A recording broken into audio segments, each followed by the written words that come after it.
Crystall, in her book Silent Invasion, described different types of craft, their shapes and sizes over a 10-year period of observation. I'm going to add to her list in order to show that the phenomenon has continued and evolved during the 1990s. Ellen seems to have been chosen by the beings behind her encounters, and when I joined her in the field, the same types of encounters began happening to me. Examine the list of 8 shapes and types of craft she witnessed. The first type of craft she lists is the triangle, about 200 feet in perimeter. A large one is about 400 feet in perimeter. Second, diamond-shaped, about 400 feet in perimeter. Third, rectangular, about 300 feet in perimeter. Fourth, boomerang. The small one is about 25 feet from tip to tip. The large one appears to be about 200 feet in perimeter.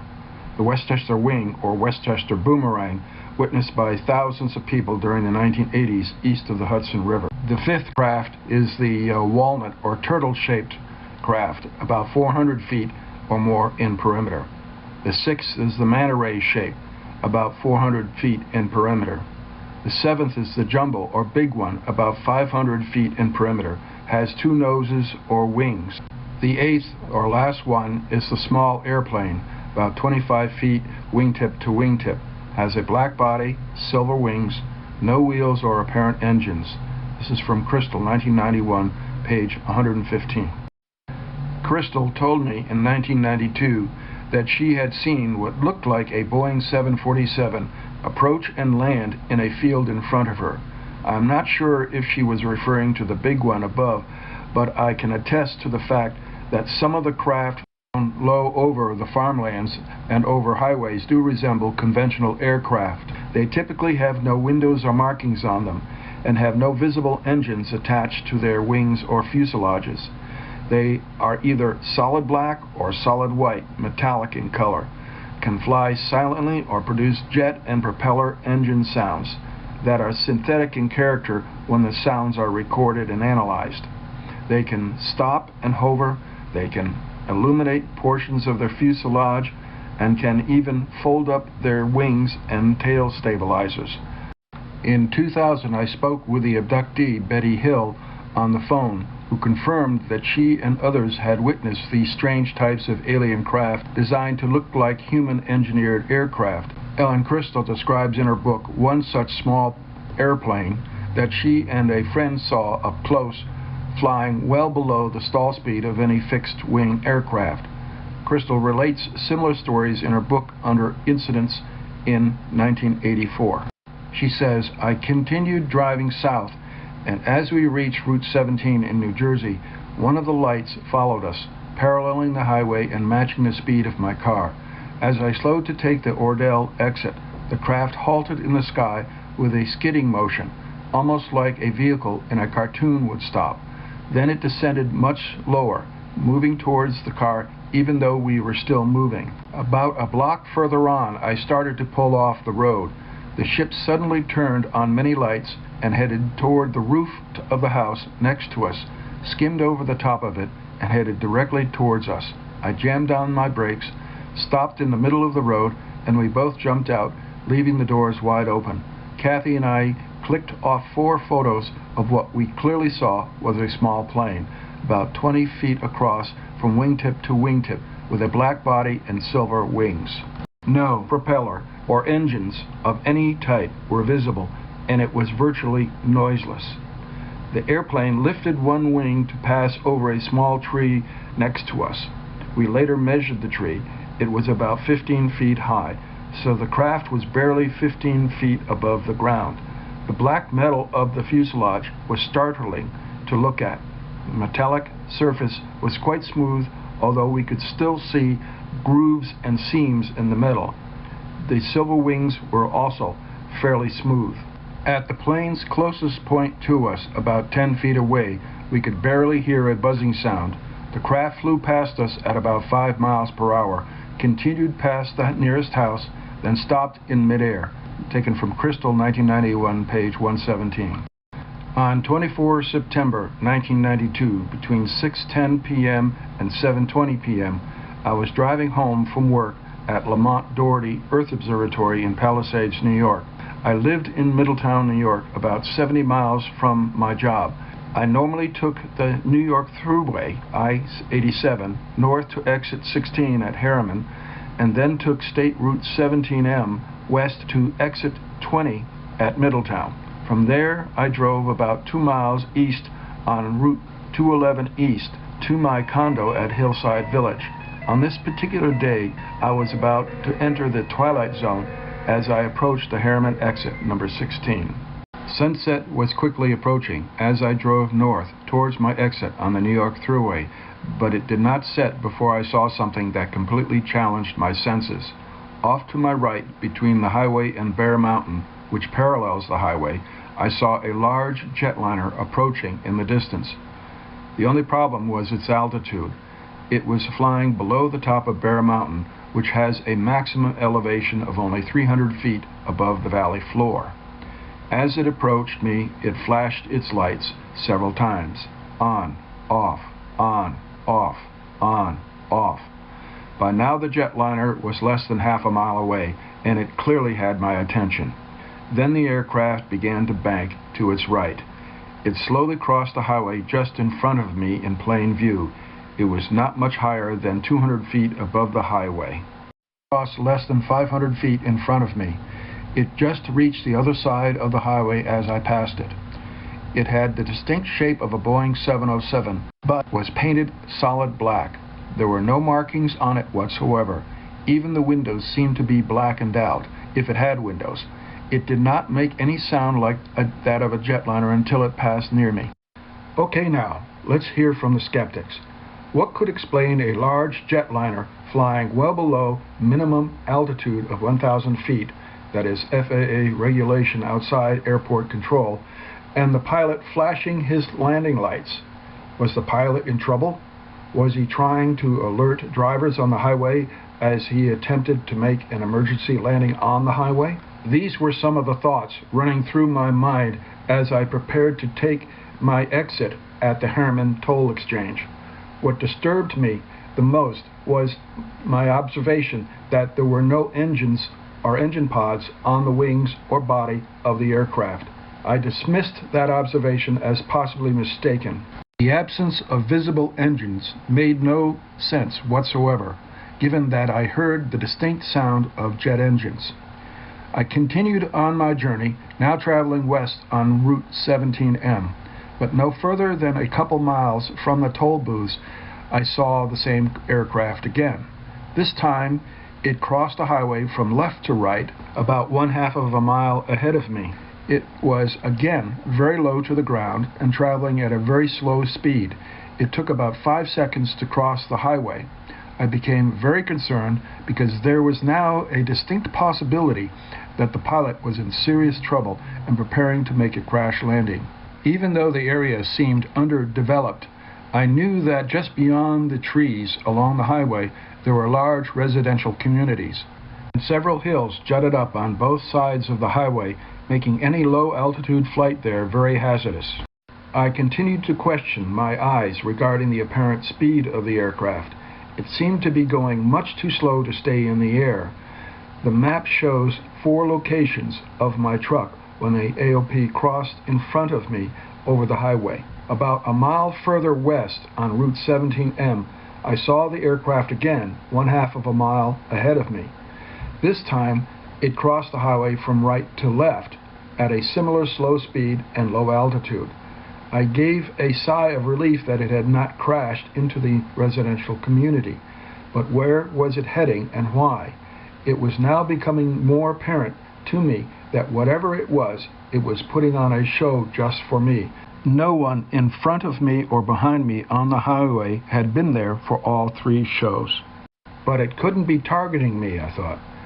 Who would ever believe me if I told them such a wild story without evidence? Anybody knows that a Boeing 707 can't fly without engines, and it would drop out of the air like a rock much below a stall speed of about 150 knots. I drove another mile, shaking my head and wondering if anyone else who saw this aircraft was asking the same questions. Then ahead of me, there it was, for the fourth time, crossing the highway, but this time from left to right. I had a hard time staring at it because the sun was just behind, almost touching it, the horizon, directly behind the aircraft. The highway at this point was oriented exactly east-west. This would be the last time I saw the aircraft in daylight, but not the last time that evening. The best was yet to come. About 32 minutes later, I was approaching my exit at Middletown, New York. The time was 7:12 p.m. It was completely dark by then. As I approached the exit for Route 211 East, I saw a jetliner with all its night lights on approaching from the west-northwest. This is truck number 5 location on the map.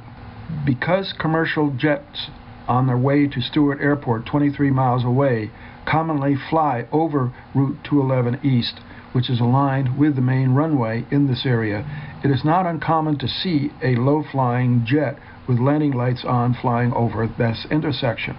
But even jetliners on a glide path did not fly as low as this aircraft flew that night.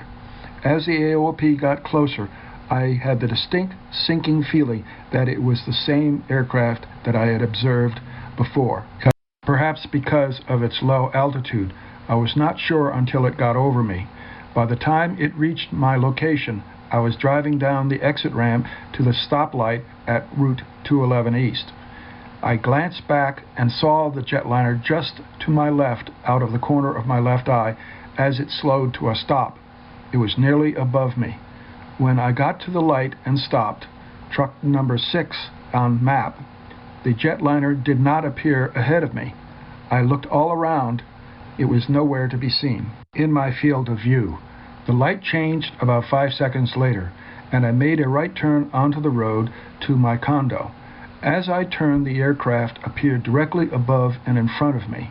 It moved slowly ahead of me, and I caught up to it as I accelerated. In hindsight, I realized that it must have stopped directly above me at the light. The aircraft was so low to the ground that its wings spanned the 4 lanes and a median divider ahead of me. The picture was taken north of the Middletown Motel, which is located at the intersection of Route 17M and 211 East. I show a simulation of what the aircraft looked like as it was flying over 211 East. Not too many people would have paid much attention to it at this busy intersection because of so much commercial air traffic in the area. As I drove east on 211 East, the aircraft remained just ahead of me, but I was traveling at only 45 miles per hour. Then I had to slow down for traffic in front of me. I watched in amazement as this huge aircraft, without any apparent engines, slowly moved down the road and eventually disappeared from sight. Now do you believe me? Now do you understand the question? Have you ever been followed home by a Boeing 707? When I got home, I ran inside and got my camera and tripod. Something told me that there was more to come, and I wanted to get pictures so that I could prove that this thing was real and not an hallucination. I set up my equipment on the lawn next to 211 East and pointed my camera west in the direction the aircraft had previously come. I waited. It was now 7:23 p.m. My Minolta camera was mounted on an aluminum platform. In front of a 300mm lens sat a 3-bladed wheel mounted to an electric motor. A pressure-sensitive switch to that motor was mounted on the bottom of the platform in front of the tripod. I used this device to chop a time exposure of a moving object, which enabled me to calculate its relative speed. I could calculate the actual speed of that object if I had a known measurement for that object. At night, I photographed mostly the lights of flying objects. That night, the chopper device would prove to be worth its weight in gold. At 7:39 p.m., I spotted an aircraft approaching the direction of Middletown, New York. It was flying over Route 211 East at the unusual low altitude of only 300 to 400 feet. When it was above me, I could see that it was the same aircraft, because it did not have any engine pods on its wings. I then began taking time exposures. I took 4 pictures on the first pass. The aircraft appeared to be traveling at a snail's pace, taking about 30 seconds to travel the distance represented by those 4 photographs. A set of bright parking lot lights can be seen to the far lower left of the fourth image. In that picture, the aircraft can be seen to make a fishtail maneuver without banking. I used the rotary chopper blade to segment the light traces formed by solid lights. It segmented the traces 3 times a second. The second picture shows that the aircraft took 33 segments or 11 seconds to traverse the field of camera view. If the wingspan duplicated that of a real Boeing 707, the distance between outermost wingtip lights would be 146 feet. By measuring the width of those lights and at the beginning and at the end of the aircraft's path on the photo, taking their average and dividing that distance into the length of the central trace, one gets 2.78 wing lengths in 11 seconds. By multiplying 2.78 times 146, one gets 406 feet, or about 2,214 feet per minute. For time exposure number 2, I used the chopper. Calculated speed 25 miles per hour, or 406 feet in about 11 seconds. Chopper was used for time exposure number 3 and for part of time exposure number 4. The calculated speed for time exposure number 3 was 17.4 miles per hour, or 425 feet in about 17 seconds. The chopper device provided critical data for the calculation of the aircraft speed, given that one could use the wingtip measurement of a Boeing 707, which this object most closely resembled. For the calculated speed to have been greater, the wingspan would have had to been increased proportionately. Consequently, it can be safely concluded that unless one wants to use a wingspan measurement of 800 feet or more, which is preposterous, this aircraft was probably flying at less than 1/5 the stall speed of a Boeing 707. And that is aerodynamically impossible for a conventional jetliner, especially one which did not have any visible engines on its wings or body. Good science requires redundancy and experimental duplication of results. After the AOP disappeared in the distance, I did not pack up my camera and go home. I felt that the evening had just begun, and I was right. This aircraft returned 15 minutes later and gave me even more critical data for analysis, which will prove that it possessed a type of propulsion system unlike anything humans have invented or displayed publicly. Following the Boeing-like performance, I was then treated to another even more bizarre performance, which will have to be the subject of another video. At 7:55 p.m., the Boeing-like AOP returned. This time, I wanted to get a picture of it as it approached the camera. I braced myself as the aircraft slowly approached me, taking the exact same route it had taken before over Route 211 East. As its image filled the lens of my camera, I opened the shutter, but to my surprise, the aircraft momentarily stopped in midair, backed up, and then proceeded forward in a slight saltatorial or jumping motion. Its movements resembled a drunk stumbling along as he walked. I saw this happen, but forced myself to concentrate on getting a quality image. I estimated when the object would be in the middle of the picture frame and gently pushed the button to the chopper device. The latter half of the image became segmented, and from those data, I was able to calculate additional velocity information.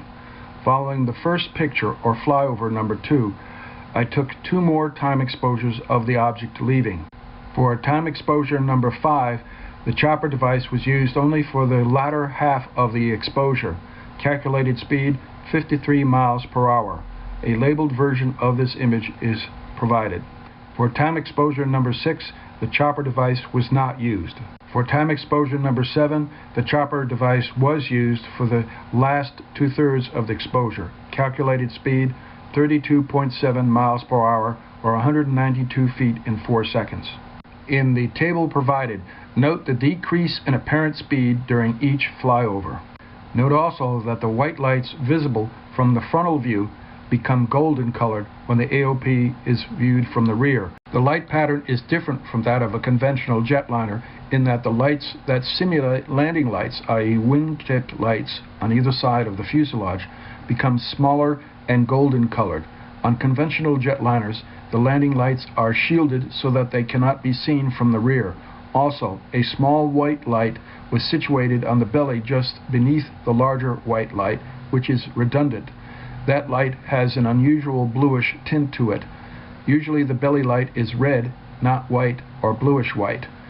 In addition, the forward white belly light in time exposure number 5 became several closely spaced, smaller, golden colored lights in time exposure number 6. Lights on conventional aircraft do not change like this.